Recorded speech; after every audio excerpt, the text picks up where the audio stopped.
Well, hello everybody. How are you doing today? Welcome to our Inner Healers Web TV.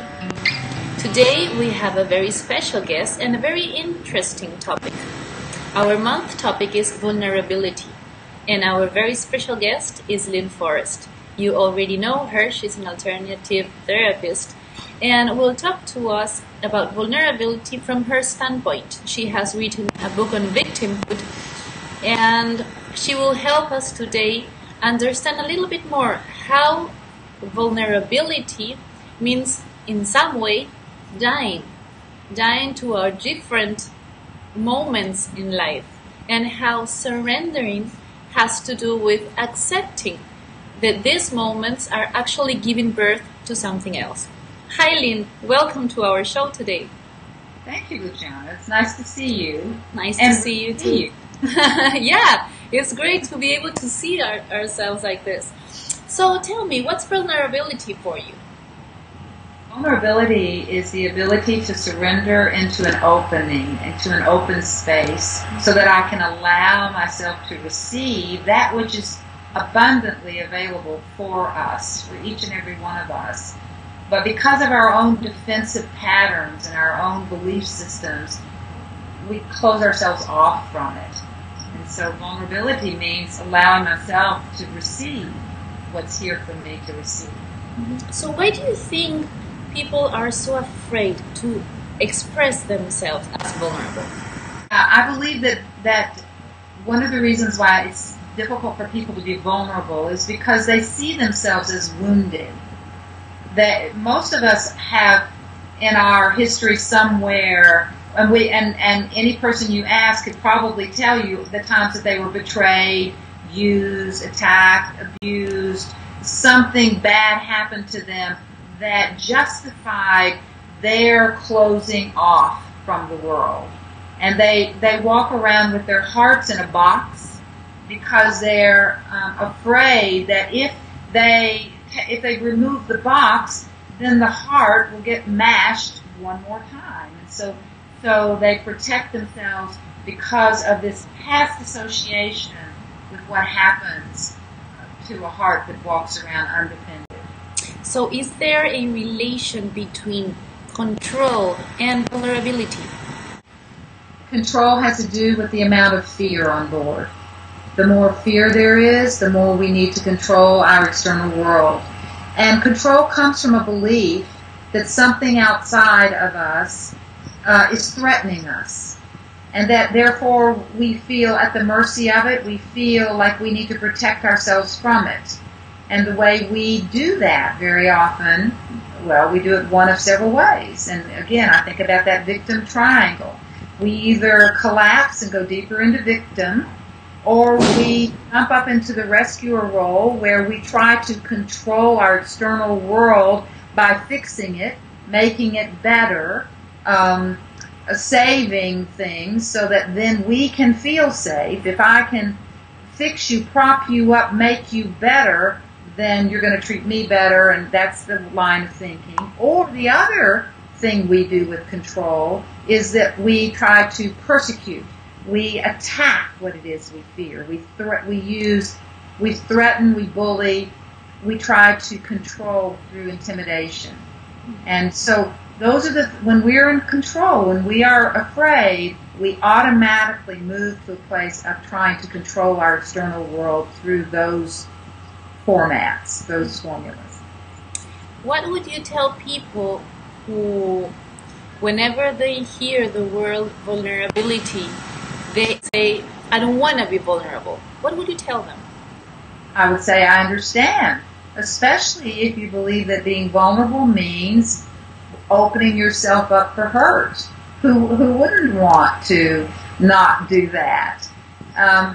It is about reframing and understanding what the benefits of vulnerability are.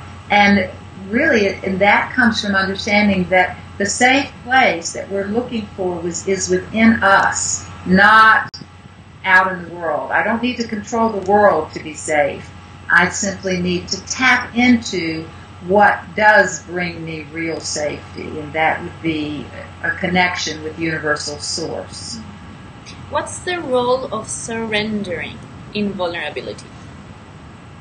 Surrendering is that state of going internal and giving up, letting go of the defenses, the strategies, the beliefs that keep me closed off.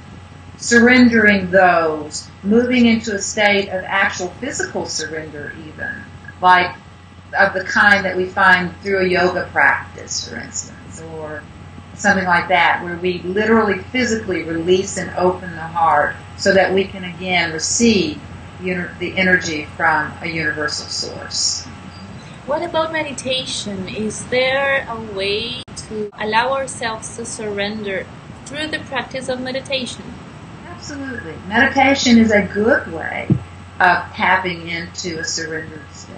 And it's not the only way. There are other tactics. There are other ways, yoga, through some of the body practices, Qigong or Tai Chi or dance. We can dance, we can move. Anything that frees us up and opens us will also, that's what vulnerability is. It opens the heart. You can feel the heart expand. Now all of a sudden there's room to receive. And that's a desired state. It's the only state in which healing is possible. Mm-hmm. Transformation cannot happen in this walled off state. We have to open our hearts.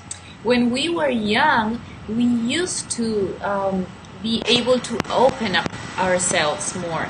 What happens when we are grown-ups? Well, we go through a life, when we see life as a battlefield, when we see the world as an unsafe place, then what happens is more and more we close down on our life expression. We decide, well, I'm not going to say that around him, and well, I don't want her to see that part of me because she'll hurt me or it'll make me vulnerable, and so we become more and more closed off. And it's true, we are safe from the world, perhaps, in that they can't get into us, but also we are imprisoned because we cannot get out.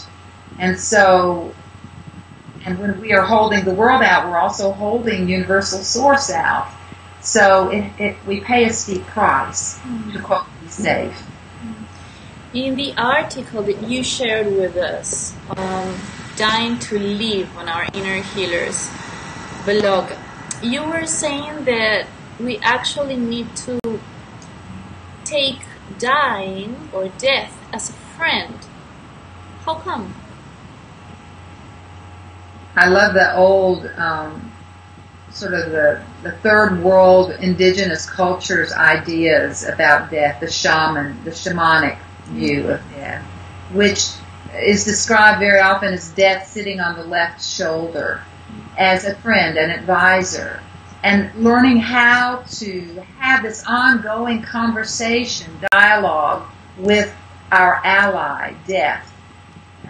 So that at every crossroad, at every choice point, we ask, if this were my last day here, if I knew that this would be my last decision, what choice would I make?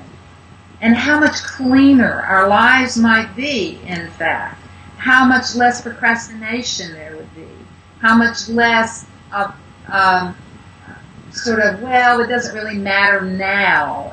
It would be like, well, I got to make this one count. If we use death as an ally in that way. Mm-hmm.